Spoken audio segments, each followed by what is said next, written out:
Imagine if the gleaming spires of Istanbul could share the forbidden tales that historians have buried in silence. Beneath the magnificent splendor of the Ottoman Empire, with its towering minarets, verdant courtyards, and cascading silks, lay a hidden reality that few acknowledge and even fewer remember. This was a realm where young men, many scarcely beyond boyhood, were plucked from anonymity and molded into living emblems of grace, sophistication, and aristocratic longing. These youths weren't warriors protecting frontiers or attendants serving royal needs. Known as Yashmaks, these male companions inhabited lives defined by the peculiar fusion of reverence and dominance that characterized the imperial court. They received instruction in charm and entertainment, embodying cultural refinement while quietly fulfilling intimate desires that polite society refused to acknowledge openly. Their existence defied simple categorization. While they dwelled within the empire's highest circles, immersed in opulence, artistic beauty, and scholarly pursuits, true freedom remained elusive. Behind each practiced smile lay unspoken pressure. Every luxurious garment became another gilded chain. This narrative transcends mere scandalous footnotes in historical records. It represents a profoundly human tale, one exploring how power complicates love, how beauty becomes a form of currency, and the precarious position of those suspended between privilege and bondage. It shows us that even within history's most dazzling moments, countless individuals lived under forces beyond their control, yet still managed to persist, to matter, and occasionally to find genuine connection. The term harem typically conjures images of veiled women reclining in marble chambers. But this picture tells only part of the story. Throughout Persia, ancient Greece, imperial China, and certainly within the powerful Ottoman Empire, men and boys were equally coveted. They were treasured not simply as companions, but for their physical beauty, poise, and what they provided in intimate settings.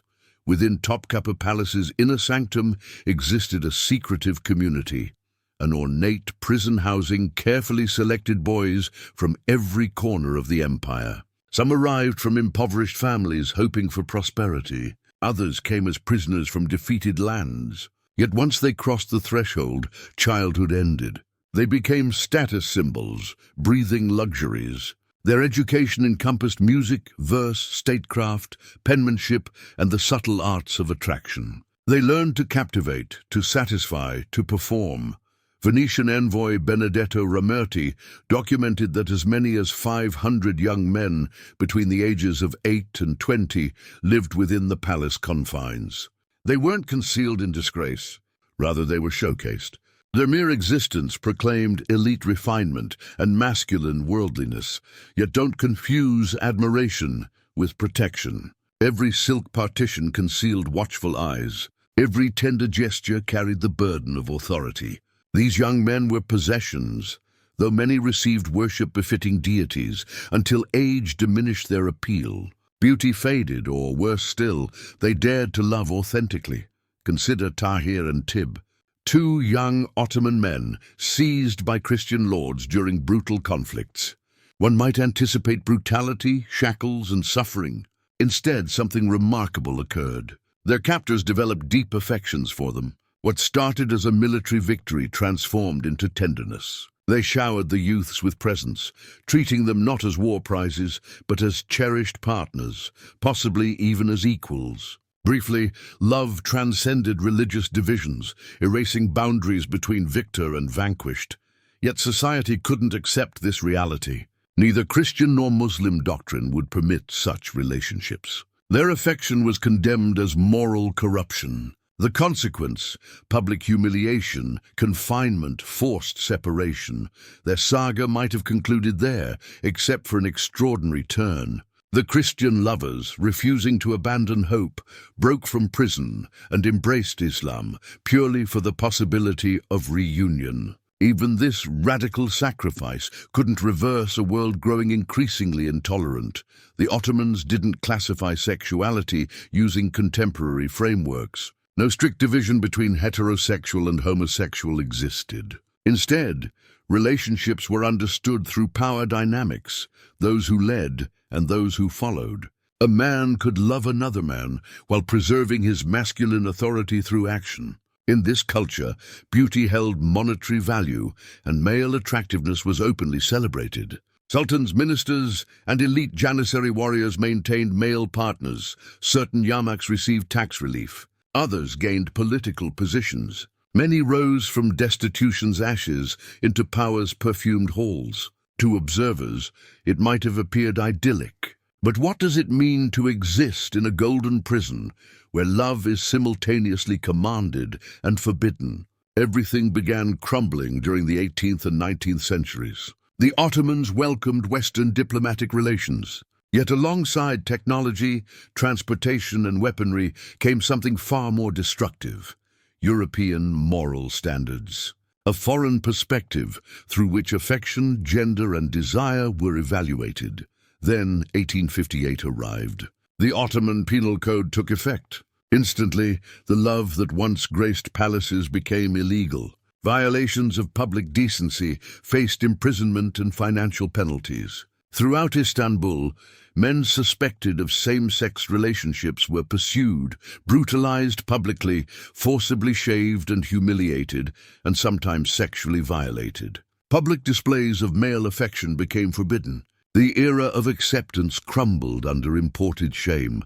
The cherished male beloved, formerly a celebrated figure in Ottoman culture, retreated into darkness. As the empire adopted Western principles and rigid legal frameworks, the previously honored love between men, particularly embodied by the Yashmaks, dissolved into silence. The poetry ceased. The portraits vanished. Stories once shared in palace whispers and celebrated in songs were entombed beneath layers of shame and rejection. The male beloved who had once occupied an honored place in the empire's cultural consciousness was thrust into obscurity, not merely physically removed, but emotionally and historically forsaken. Ottoman scholar Ahmed Cevdet Pasha mourned, "Those who love women have multiplied while beloved boys have vanished. It seems as though the people of Lot have been consumed by the earth." With that observation, an entire epoch disappeared. Yet history invariably leaves traces. Not everyone allowed history to write the conclusion. Tahir and Tib, whose bond began in imprisonment and flourished despite impossible odds, refused to yield to silence. When their Christian lovers faced imprisonment for their devotion, the two Ottoman youths waited patiently. When their partners escaped captivity, they attempted the unimaginable.